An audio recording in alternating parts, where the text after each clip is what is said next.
Hello people of the internet, I am NerdTube and welcome back to another Dudes Talk Cinema video, and I am here with Ollie.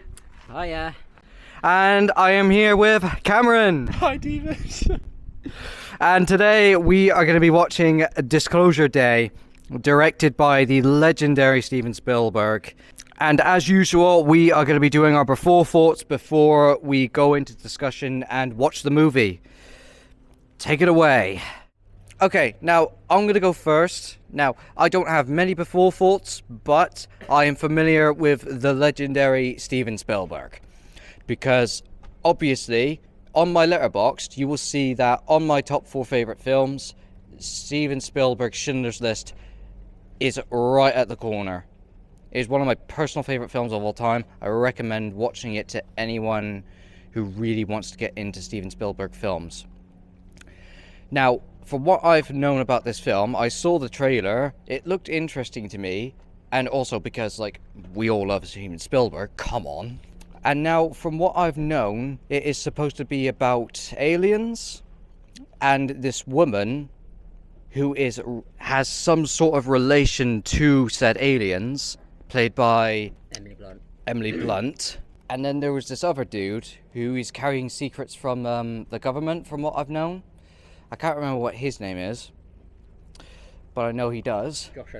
Josh O'Connor. And the government is trying to hunt them down, from what information that I've speculated. And that it's supposed to... And now, my grandmother told me about this, that apparently Steven Spielberg had some inside knowledge on Area 51, which blew my mind. I've never seen E.T., or that other alien film Steven Spielberg directed. I forgot what it was called, to be honest. No, it's not AI. Close Encounters of the Third Kind? Yes. Yeah. Close Encounters of the Third Kind, which I'm hoping to get to at some point in my filmmaking career, to watch those two films. Now, I'm not expecting a lot from this film, obviously. I'm trying to keep my expectations low, but obviously I'm excited to see another one of his films since The Fabelmans, which I adored and could deeply relate to in a sense. Anyway, that's all I got from my before thoughts. On to you.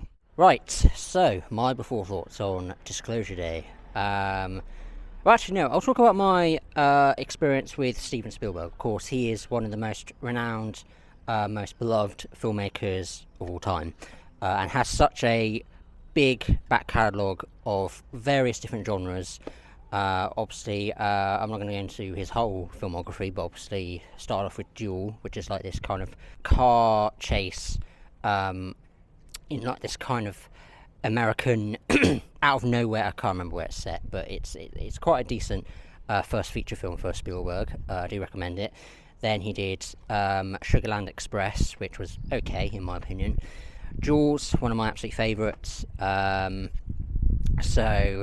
That's kind of his early... I think Jaws was kind of like the first big, like, shit, because it's summer blockbuster. It was kind of like the rise of big summer blockbusters. So Jaws was kind of his big break, and then obviously the Indiana Jones films. Raiders of the Lost Ark is also one of my personal favourites, as well as The Last Crusade, the third one. The second one, Temple of Doom, not so high on. It's not the worst thing ever, or one of his worst things, but there are certainly things in there, like Willy is just, oh. Yeah, she's so fucking annoying. But Short Round is great. Ke Huy Quan's Short Round is great. The Indy, I love you. Indy, I love you. Every time I hear that, it's just, it's one of the best moments of the film. Well, one of the greatest moments of the film. But aside from that, I haven't actually seen many other of his sci-fi films. I've seen Close Encounters for the first time recently, up leading to this. Speaking of up towards this, I was trying to plan and do a Spielberg marathon where I'll obviously rewatch the ones that I've seen already, but also watch for the first time the ones I haven't seen. So I fell flat with that, unfortunately, because of work, and then just availability and my mood as well, because I want to be in the right mood to watch them. So I only watched like his first 9, but also I've seen like plenty of other later ones as well, but I just wanted to do like a chronological order, release date order of his films from his earliest to his latest. But I've rewatched a few over time since his last film, The Fabelmans, which I'm still wanting to watch. I have it on Blu-ray, but I just haven't had a chance to watch it. But yeah, some of the best films that he's done, widely regarded as greatest of all time.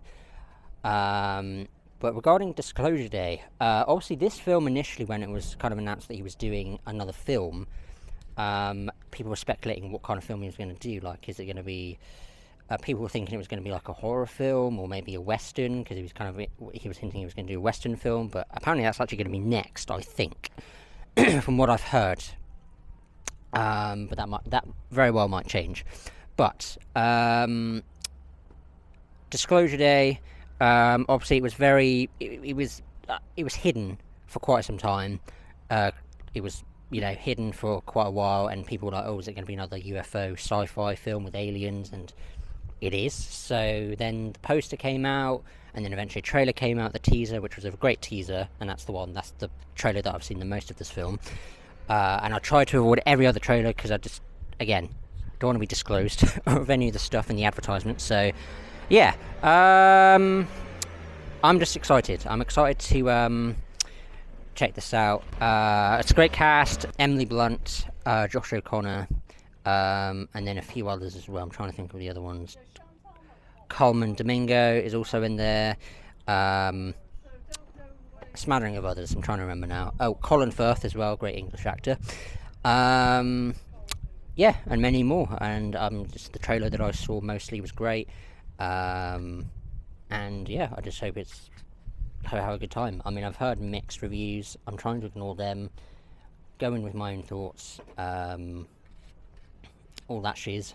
So yeah, going in as a big Steven Spielberg fan. Actually, I will reveal my Spielberg shirt. Yes, just yes, even. Okay, so yeah, big Spielberg fan, even though I haven't watched every one of his films, but I'm due to. So after this, hopefully I can try and binge through these other films when I have the time, and then do a ranking maybe video. That was my initial thing, but ran out of time. But anyway, that's my thoughts. I'm going in excited, optimistic, hoping I'm having a good time. So yeah. Hello. So obviously, before thoughts. Now, I've seen a lot of Steven Spielberg movies. I'm a massive fan of the director. The first movie I ever watched by Steven Spielberg was Jaws. And I think the last movie that I watched by him was recently Ready Player One. That was the last one I saw. But he's never failed as a director, in my opinion. From Jurassic Park to kind of every Indiana Jones movie, every movie he's ever directed, he's done perfectly. So I'm going in blind about this. I've only seen the teaser trailer. I'm keeping it that way. All I know about this movie is aliens. There's aliens, and then there's this guy who knows something about the aliens, like Area 51E, and then he's trying to keep the secrets, but they're trying to stop him or something. I don't know, the government's trying to stop him. I don't really know much. I'm going in blind, not only because I don't want my expectation to be too high, but also I want to be really surprised, because Steven Spielberg is very good at twisting and making you believe something's going to happen when in reality it's not at all. So I really kind of want to be surprised by him. I want to see what he's done. As Ollie said, this movie was very secret, so it's going to be interesting to see what he's done and what he's pulled out the carpet. But yeah, no, I'm quite excited about this, really. I'm a bit nervous because I'm really worried about the mixed reviews, and I'm really worried that it's gonna be not as good as a movie as his previous ones. But I've also got confidence in him, so hopefully, I mean, he's a diva, so he's got this. I believe. I have faith. But yeah, mine's nice and simple. Yeah, no, hopefully. He's got this. That's it. That's all I got. Roll the preview. I have all their secrets. People have a right to know the truth. From Steven Spielberg. That truth will upend all established order across the entire world. They're coming. You don't need to fear them. I fear us. I can see it. Disclosure Day, rated PG-13, in theaters June 12th.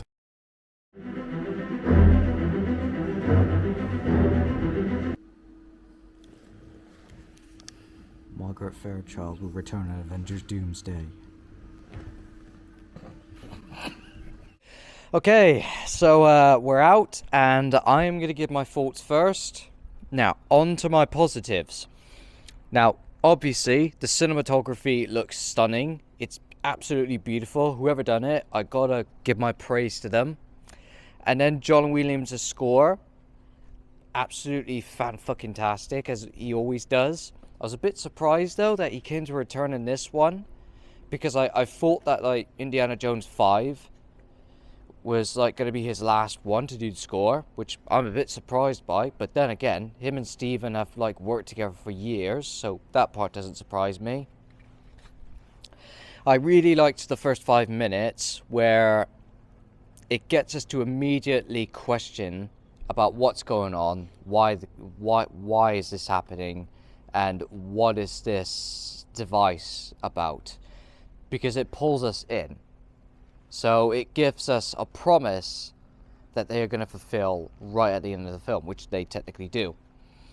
And then there's that sequence where Margaret, played by Emily Blunt, I like that she gets to, in a sense, face her own past about why she has this, what's called the gift, where she can somehow telepathically read people, which kind of shocked me, to be honest. And it felt really warm, and it gave me a sense of wonder, which Steven is a master of doing. And then there's the ending, which I really liked.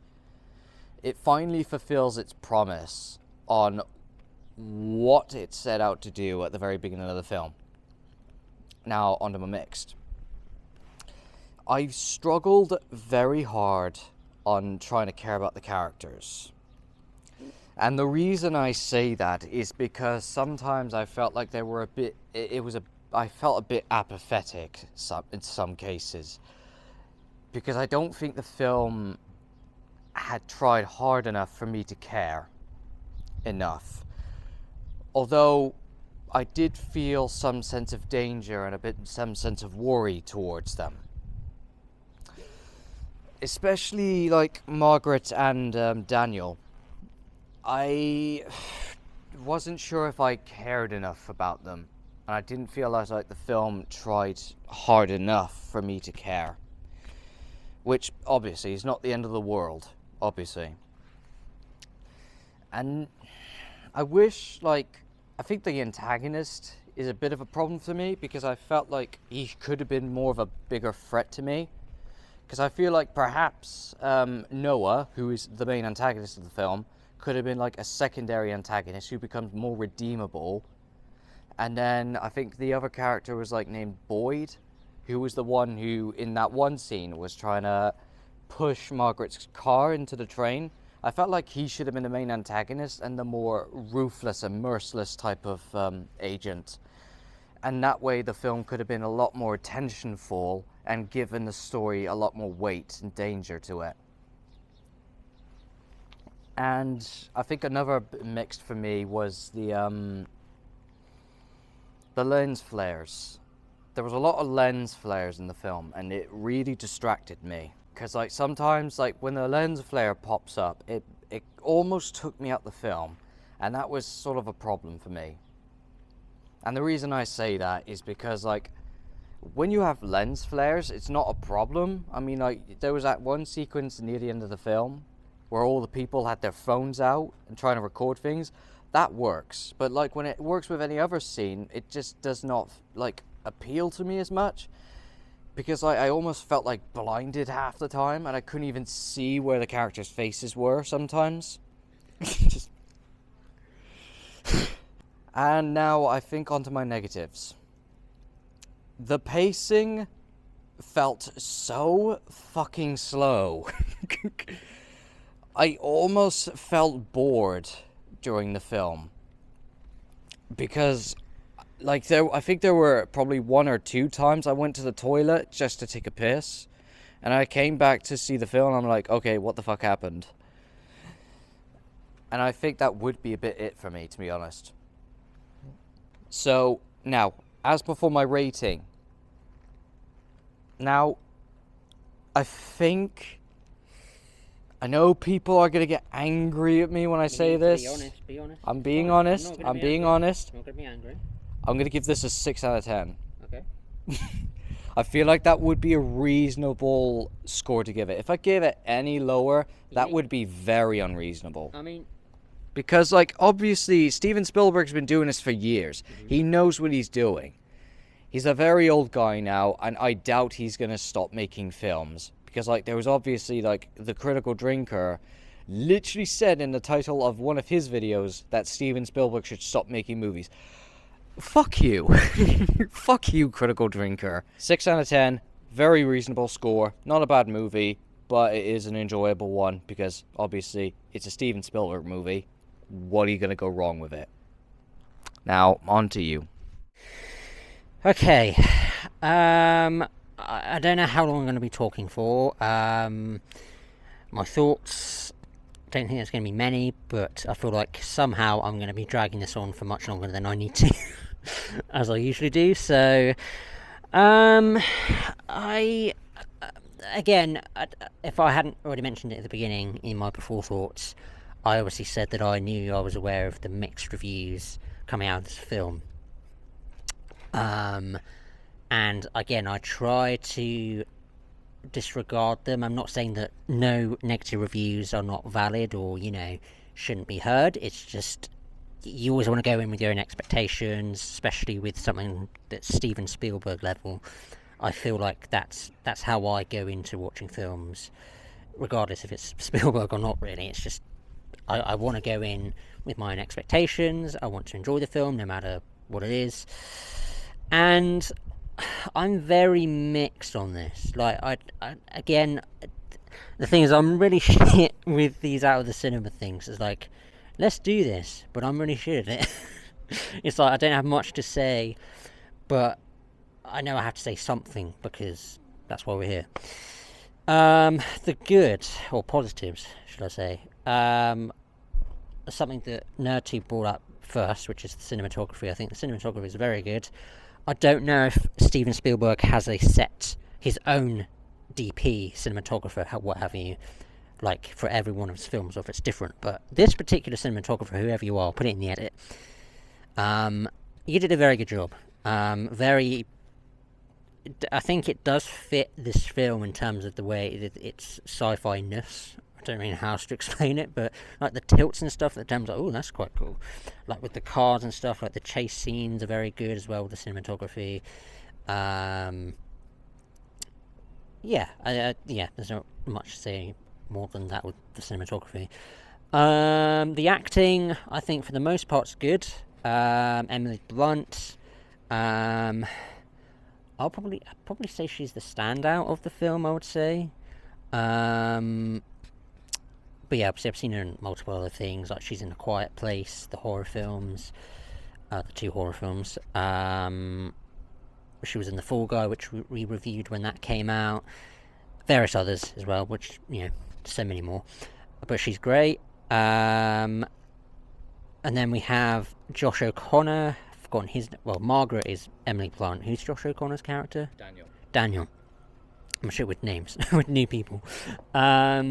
He was good. I think he was good. He was acceptable. Colman Domingo as Hugo, I think. I do really like Colman Domingo. I watched Euphoria for the first time recently, and I think he's a great actor, and I think he does great with what they gave him in this. Colin Firth as Noah. I do like Colin Firth, but I don't know how I feel about him being as a villain, at least the way they portrayed him in here. I don't know, he's just such a kind of softy guy. Like, he's quite a, he usually plays protagonists in the films that I've seen him in. And I know usually British people usually get cast as villains.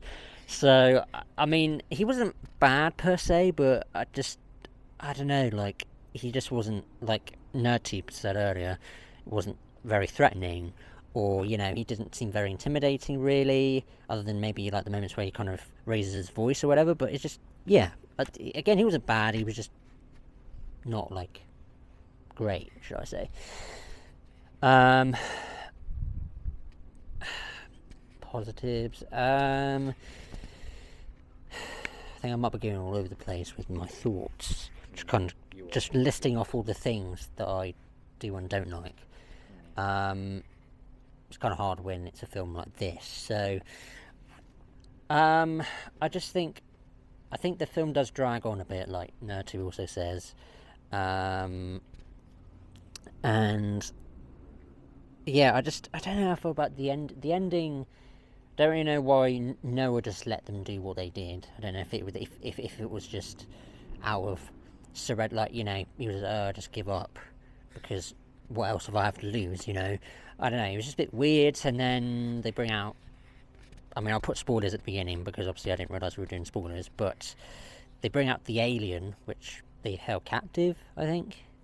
I don't really know. They just bring out the alien that apparently Spielberg did research on. Apparently he was trying to not bring out a fictionalized alien. He wants to, with the research that real life people have brought up, it's like he brought in elements of research from real life that he thinks what aliens would look like, if that makes sense. So, but it does look very like a stereotypical alien, round head, eyes. I don't know. I don't know. I just, again, I know I feel like I'm spitballing at this point and just not feel like I'm giving my total thoughts. But again, I've just come out of watching it. Again, I don't really know what to make of it, really. Again, I have things that I like about it, there's things I'm like iffy on. So what have I stated? I say the cinematography, the actors, I think so did John Williams do the score then? Yeah. And I might be the only one who says this, but I mean, again, I wasn't really paying attention too much with the music, but it was it wasn't bad, but it was kind of unremarkable in the sense that it wasn't very memorable. It wasn't very, because obviously John Williams, and obviously I wasn't coming into this film expecting this to be the best Spielberg film. Wasn't, like, I have my favourite Spielberg films. I was obviously expecting it to be pretty decent at least, and then really good at most, I guess. But I think the score, I mean, I'll need to rewatch it again. I don't take much notice with music. It's one of the or at least remember the music too much. But maybe the more I watch it, the more I'll notice it. But yeah, I think John Williams' score, while it's not bad, it's just kind of just not that memorable, at least for me. It's not like, oh, I want to listen to this track from Disclosure Day from John Williams, you know. So yeah, I might be on an island with that, having that opinion. But anyway, yeah, there's not really much else. I don't know, it just felt like a film overall that just dragged on a bit. Again, there's so much that I'm thinking right now, but I don't want to drag it on too much longer. So my rating, for now, unless I change it in the edit later on when I think about it more, I'm going to give it a 6 as well, I think. Again, it's not bad, but it's certainly not one of Spielberg's best. That's until maybe I'll rewatch it, maybe I'll think different, but I just thought it was okay, which I hate to say about Steven Spielberg, but I have to be honest. But yeah, I think that's really what I have about it. I'm going to come back in the edit, I'm like, shit, why didn't I say that? Why didn't I think that? But this is just how I personally get things out straight out of the cinema. So yeah, 3-star pretty much, 6 out of 10. So yeah, pass it on to Cameron. Okay, so there's a lot to unpack here with this movie, which like any other Steven Spielberg movie, there's a lot always going on. His movies never just straightforward. There's always twists and turns and all that kind of stuff. I did feel the best way I could describe this movie, as I recommended it to someone, was it's just as good as it is shit. But we'll start off good. So positives: John Williams, of course. You know, Steven Spielberg and John, they kind of come as a package. So I'm not surprised that he came back as a composer. I did think he kind of stopped doing composition for music and movies, so it's kind of really good that he is still working with Steven. The cinematography was out of this world, so was the special effects. I thought it was brilliant. The acting, what's the woman's name? I can't remember the actress's name. Emily Blunt. She's obviously a brilliant actor. I watched her in Quiet Place. She always does amazing with that. I did feel like she was the only ones with the acting that really stood out for me. Noah, not really a great villain at all. And that's the first main negative that I've got with the movie, is I wanted more out of him. I liked the scenes where he kind of held onto the crystal and was kind of controlling Jane. I thought that was brilliant. You know, that was what a villain should do. A villain uses whatever he can to have control. But that was really it. I mean, his kind of second in command kind of tried to ram their car into a train. That was so much better than what Noah was doing. And in the end, he kind of just sat down and was like, okay, I give up. That's it. I know. Now, I don't know if it was because he realized that he couldn't stop her. But I did feel like, you know, I was expecting some last minute twist, like he'd shoot the alien or something like that, and he didn't. There was just nothing, and that disappointed me a lot. For a movie of 2 hours and 20 minutes, it feels a lot longer, and usually for a Steven Spielberg movie I would say, oh, that's brilliant, amazing. Not with this one, and this is the first ever Steven movie that I've genuinely not been super fan of, which is interesting because he usually knocks it out of the park. It did feel like it was dragging on. There was a lot of it that was just didn't feel like it needed to be there, and I feel like it took so long to build up to the end, and then for there to be a little bit of a disappointing ending. Kind of, it felt like we were building up to nothing, and I felt like I wasted my time a little bit, and there was a lot of just waiting around for something to happen that didn't happen. That's my super negatives about it. Everyone else, like everything else about the movie, I really enjoyed. I thought some of it was quite funny. I thought the overall acting was decent, not the best, but not the worst either. There's worse films to see. And like I said, John coming back for Steven's movie, I love that those two are still working together. It's really, really brilliant. I'll always love John Williams' soundtrack from Jaws. That's always going to be my favourite one. You know, and obviously Jurassic Park falls, you know, close behind all of that. But no, the movie was way too long, and I was expecting there to be more, or some kind of after credits or something. But the ending was just so bland and too easy and too simple. And to build it took way too long, and I wasn't a fan of it. Kind of, there was some bits where I was just kind of like, what are we getting at here? Where's the point? You know, which is a shame because I felt like there was a lot of really great research that went into this, obviously, and you can tell that kind of he's really thought about this movie, but not really good at storytelling, in my opinion. It kind of falls flat on keeping the audience kind of hooked, and for that I am going to have to kind of drop my rating to a 5 out of 10, which might seem a little low, but if you see the movie and you're watching this video, you'll know why. Yeah, that's all I've got to say about it. Okay, I think that's it for all our opinions on the film. Obviously, not everyone is in agreement that this is his best work, but then again, could have been worse. So, thank you all so much for watching. If you enjoyed this video, leave a like, and if you have any opinions, or perhaps like to share an opinion of your own, feel free to comment down below. And if there's any suggestions for any movies that you would like for us to watch or maybe review, comment down as well. And yeah, I think that's it. Bye bye. Bye bye. Sayonara.